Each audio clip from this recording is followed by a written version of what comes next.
Now let us look at the next congruency criteria. Yes, so we have seen SAS, we have seen ASA. In that ASA, the combination could be two sides and one angle. It could be in any order. Fine. So now the next congruency criteria is SSS. So from the name you can tell me SSS means here the three elements which you are taking to be equal are definitely the sides. Yes. So if three sides of one triangle are equal to three sides of another triangle, then they are called as congruent. Okay. Suppose I am drawing two figures again, ABC and DEF, such a way that AB is equal to DE, BC equal to EF, whereas AC equal to DF. Okay. So the two figures are congruent. We can prove this with the help of the activity. Yes. First of all, what I will be doing, ABC and DEF are actually equal, so that I have to prove. So BC and EF are equal, so I am constructing a triangle DEF by taking the lengths of this triangle. So take measure BC, draw EF, measure AB, keep the pointer here, mark an arc, measure AC, keep the pointer here and cut this arc and join this. So now this will be your triangle DEF, where DE is equal to AB, EF equal to BC and DF equal to AC. And if you try to superimpose the two triangles, or if you try to measure their angles and anything, you can see that the two triangles are actually getting superimposed, and hence the two triangles are said to be congruent.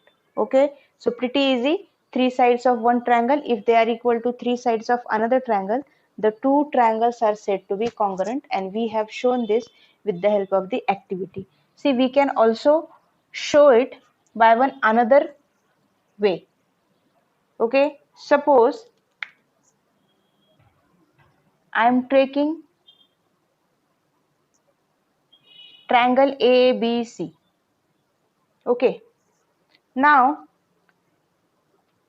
taking CB as the radius, let us draw one circle. Taking CB as the radius, so C will be my center, CB will be my radius, so I will draw one circle. Similarly, taking AB as the radius and A as the center, I will again draw one another circle. Yes, so the circle will be, exact figure I will not get, but I am trying to obtain it. Yes, and as I can see this CB, if I rotate it and take it here, it gets intersected at this point. Now again CB and CD will be equal. Why? Because both are the radius of this smaller circle. Similarly, if you rotate AB, yes, it will get exactly on line AD. Again AB and AD are the radius of greater circle. So as you can see, I have got two triangles, that is, one is ABC and another one is ADC, such that AB equal to AD, which is the radius of outer circle, BC equal to DC, which is the radius of smaller circle, and AC is the common side, and hence the two triangles will become congruent to one another. Okay, so this is how the SSS theorem works, in which the combination which we have taken is the three elements which we have taken is all the three sides. All three angles, if we take, as we have seen, they are not congruent if we consider all the three sides to be equal to one another. But if we take all the three angles one equal to one another, but if we take all the three sides to be equal to one another, then the two triangles are congruent. Okay, so now let us look at the next congruency, which is the last one, named as RHS. Yes, so what is the long form? The long form it is right angle hypotenuse side. So from the name you can say that the congruency is applicable when the angle in the triangle is an right angle. Okay, so RHS means right angle, hypotenuse and side, isn't it? Now if I uh, if I skip the part that whether it is an hypotenuse or anything, let us see whether it is an angle or side. So right angle means one angle, hypotenuse means one side and another side. So it means ASS we are getting. Now as we have seen in the SAS congruency, the only congruency valid is which one? When the angle is present between the two sides, isn't it? If the angle is present outside the two sides, the congruence is actually not valid. Yes, but this is an exception for the right angled triangle. Now why? Let us construct one right angle triangle, okay, ABC, where angle B is 90 degree, okay. Now, according to the right angle triangle, right angle hypotenuse side congruency, if two right triangles, so two right triangles I am taking, the hypotenuse and one side of one triangle. So hypotenuse of one side, hypotenuse of one triangle, whereas hypotenuse of another triangle is equal to one side and another side of the triangle. Now that another side you could take this side or you can also consider the another side like base or the height. The condition is hypotenuse has to be equal, and the second condition they have specified that one side of one triangle. So that one side could be base of one triangle and height of another triangle, or it could be heights of both the triangles, or it could be base of both the triangles. So any combination you could take. And one side is equal to hypotenuse and one side of another triangle, then the two triangles are congruent.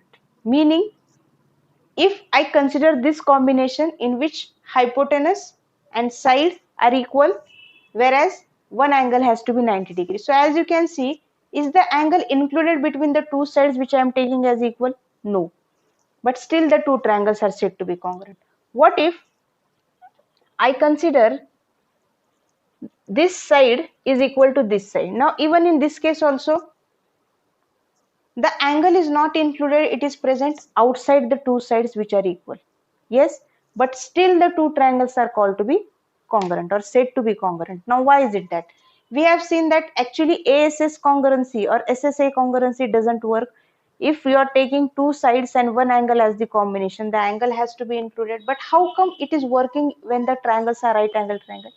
So as you know, whenever we are considering a right angle triangle, yes, if I am taking this length, say suppose 4, and this length, say suppose 5, isn't it? Now hypotenuse has to be equal, so this will be my 5 and this will be my 4. Okay, so let us draw it two lines, right? According to the condition, the hypotenuse has to be equal, so if this is 5, this has to be 5. One side, I am taking this side as 4, so one of this side, that is either PQ or QR, I am taking it as 4. And one angle has to be 90 degree. Now here what will be the value of AB? Yes, it will be 3. How did you find? By Pythagoras theorem, that is hypotenuse square is equal to base square plus height square, considering height to be h. So if you simplify, you will get value of height as 3. Similarly here, if this is 5, this is 4, what will be the length of QR? Again it will be 3 by the same Pythagoras theorem. So as you can see, the third side which we didn't consider is actually equal to one another. And what does it mean? It means that this length is equal to this length. So you are actually getting the angle which is equal, it is present between the two equal sides, isn't it? And we already know if the angle is included between the two sides, definitely it is an definitely the two triangles are congruent by SAS congruency. Yes. So why is it working in right angle triangle? Because due to Pythagoras theorem, the third side which we didn't consider to be equal or not, it automatically gets equal. Why? Because of Pythagoras theorem. Yes, and if it gets equal to one another, so basically you are coming down to SAS congruency itself. Yes, So whenever you are solving the questions, and in that question, first, if you get the condition that two angles are equal and one side is equal, sorry, two sides are equal and one angle is equal, first of all see whether the angle is included or not. Yes, but if in the question they are themselves saying that the angle is 90 degree, yes, the angle which they are saying as equal, it is 90 degree. So first check for this congruency. If it is 90 degree, immediately check their hypotenuse are equal or not and their sides are equal or not. If they are equal, directly you can say that they are congruent by RHS congruency. And if the angle which they are saying as equal, it is not 90 degree, then you have to verify it by SAS congruency itself. Okay. Now here also, whenever you are taking right angle hypotenuse side, see in a triangle there are actually three sides. So one is hypotenuse and the other one are the two sides. So the condition says that the out of the two sides which you are, or out of the three sides which you are taking as equal, one side has to be compulsorily hypotenuse. One side has to be compulsorily hypotenuse. Yes. So if you are showing two triangles as congruent by RHS congruency, always remember that one angle has to be equal. The side which you are showing as equal, out of the two sides, one side has to be hypotenuse. Compulsorily it has to be hypotenuse. Then only you can be saying that the two triangles are congruent by RHS congruency. Okay. So let us try to summarize all the congruency criteria which we have seen. Yes, since I have said out of the 6 elements, any 3 element combination will give me the congruent triangles, but out of that 3 elements criteria, which criteria are actually valid? Whenever I am taking 3 sides, that is SSS, it is valid. Whenever I am taking 3 angles, that is AAA, it is not valid. When I am taking two sides and one angle, yes, in this, if it is included angle, then it is valid. But if it is out of the two sides or not included between the two sides, then it is actually not valid. Yes, further combination, if you are taking two angles and one side, in that case, ASA valid, AAS valid, SAA valid. Just here one exception we can write, if you are taking two sides and one angle to be equal, and if that one angle is a 90 degree angle, then they are congruent by RHS congruency, and out of these two sides, one has to be one side and one side has to be hypotenuse. So one hypotenuse, one side and 90 degree angle, then they are said to be congruent by RHS congruency. So what are the congruency actually valid? SSS, SAS, RHS, ASA, AAS and SAA. Okay. So by this combination only you can show the respective two triangles as congruent or